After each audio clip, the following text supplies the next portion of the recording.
സർവമംഗളമംഗല്യേ ശിവേ സർവാർത്ഥസാധികേ ശരണ്യേ ത്രിയംബികേ ദേവി നാരായണ നമസ്തേ.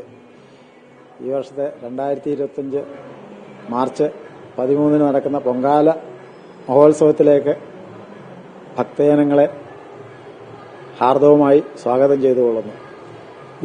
ദേവിയുടെ അനുഗ്രഹത്തിന് പാത്രീഭൂതരാകുവാൻ എല്ലാ ഭക്തജനങ്ങളെയും സന്തോഷപൂർവ്വം സ്വാഗതം ചെയ്തുകൊള്ളുന്നു. ശുദ്ധമായ മനസ്സോടുകൂടി, ശുദ്ധമായ മനസ്സെന്ന് പറഞ്ഞു കഴിഞ്ഞാൽ വേറൊരു ചിന്തകളും പാടില്ല. ഭഗവതി, എല്ലാം ഭഗവതിയാണ്. ഭഗവതിയുടെ മുമ്പിൽ നമ്മുടെ മനസ്സിനെ അർപ്പിച്ചുകൊണ്ട് വ്രതശുദ്ധിയോടുകൂടി, വ്രതശുദ്ധി എന്ന് പറഞ്ഞു കഴിഞ്ഞാൽ ഇന്ന് മുഖാല ദിവസം എന്ന് മാത്രമൊന്നുമല്ല, കഴിയുന്നതും ഈ ഉത്സവം തുടങ്ങിക്കഴിഞ്ഞാൽ ഈ 10 ദിവസം വേണമെന്നാണ് ഞാൻ പറഞ്ഞത്. എൻ്റെ അഭിപ്രായമാണ് 10 ദിവസവും ഒരു വ്രതശുദ്ധിയായിട്ട് വ്രതം എന്ന് പറഞ്ഞു കഴിഞ്ഞാൽ ഉച്ചയ്ക്ക് ഒരു നേരം പച്ചരി അല്ലെങ്കിൽ ഈ പച്ചരി ഇത് വൈകുന്നേരം ഗോതമ്പിന്റെ പലഹാരം, അങ്ങനെ വ്രതത്തോടുകൂടിയും ദിവസവും രാവിലെ എഴുന്നേറ്റ് വിളക്കൊക്കെ കത്തിച്ച് വെളിയിൽ വിളക്ക് കാണിച്ച് അകത്ത് വിളക്ക് കൊണ്ടുവച്ച് ലക്ഷ്മി ദേവി അകത്ത് കൊണ്ടിരുത്തി എല്ലാം വൃത്തിയാക്കി റെഡിയാക്കി അവരുടെ അങ്ങനെ വ്രതത്തോടുകൂടി വേണം ഈ 10 ദിവസം ഇരിക്കാൻ. പൊങ്കാല വരെയും പൊങ്കാല കഴിയുന്നിടം വരെയും അങ്ങനെ വേണമെന്ന് എൻ്റെ അഭിപ്രായം. പിന്നെ എല്ലാവരും വളരെ ശ്രദ്ധാപൂർവം, മനസ്സിൽ വേറൊരു ചിന്താഗതിയില്ല, എല്ലാം ഭഗവതി എന്ന് ചിന്തിച്ച് അങ്ങോട്ട് വന്ന് ഭഗവതിക്ക് അർപ്പിക്കുന്ന ആ നിവേദ്യം സ്ത്രീകൾ തന്നെ വെച്ച് അവരവരുടെ സന്തോഷം അനുസരിച്ച്, ഇഷ്ടത്തിനനുസരിച്ച് സന്തോഷമായിട്ട് ചെയ്യുന്ന ഈ പൊങ്കാല നിവേദ്യമാണ്. അതിന് ഇതാണ് ശരിക്കും പറഞ്ഞാൽ വ്രതശുദ്ധി എന്ന് പറയുന്നത് ഇതാണ്. ഈ 10 ദിവസം എല്ലാം 10 ദിവസം നല്ല ദിവസവും വീട്ടിൽ ചെയ്യേണ്ട കാര്യങ്ങളാണ്. വിളക്ക് എല്ലാം തൂത്ത് വൃത്തിയാക്കി തൂത്ത് കളിച്ച് വിളക്ക് വെളിയിൽ കാണിച്ച് ഭഗവതിയെ അകത്ത് കൊണ്ടിരുത്തി ലക്ഷ്മി ദേവിയെ പൂജാമുറി അല്ലെങ്കിൽ അതുപോലുള്ള സ്ഥാനത്ത് കൊണ്ട് വിളക്ക് എത്തിച്ചു കൊണ്ടുവച്ച് പ്രാർത്ഥിക്കുക.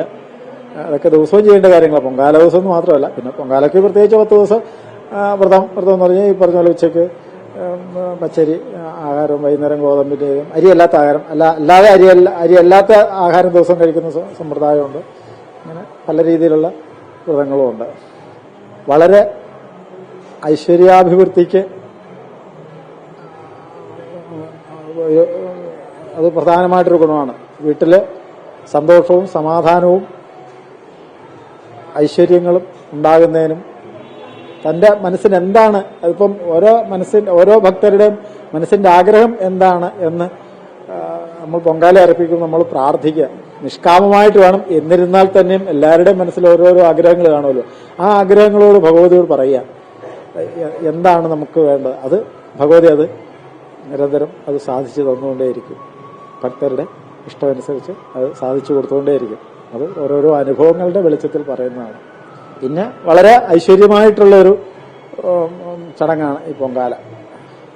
അത് നാട്ടുകാർക്കെന്നല്ല ഭക്തജനങ്ങൾക്കും ലോകത്തെല്ലാവർക്കും ഐശ്വര്യാഭിവൃദ്ധി ഉണ്ടാകുന്നതിന് വളരെ ഇതായിട്ടുള്ള ഒരു പൊങ്കാല മഹോത്സവം എന്ന് പറയുന്നത്. എല്ലാവരും ഒരേ മനസ്സോടുകൂടി ഒന്നിക്കുന്ന ഒരു കേന്ദ്രമാണ് പൊങ്കാലയ്ക്ക്. എല്ലാം ഇത് ചെന്നെത്തുന്നത് മോക്ഷപ്രാപ്തിയാണ്, ഐശ്വര്യാഭിവൃദ്ധിയാണ്. പിന്നെ ഈ മണ്ടപ്പുറ്റ് ചിലർക്ക് ശിരോരോഗങ്ങൾക്ക് മണ്ടപ്പുറ്റ് വളരെ പ്രധാനമായിട്ട് കാണുന്നുണ്ട്. ആൾക്കാരത് പ്രാർത്ഥിച്ച് വഴിപാട് നടത്തുന്നുണ്ട്. അത് വളരെ നല്ല രീതിയിലുള്ള ഗുണപ്രദമായ അനുഭവത്തിൽ ഭക്തർക്ക് സിദ്ധിക്കുന്നുമുണ്ട്.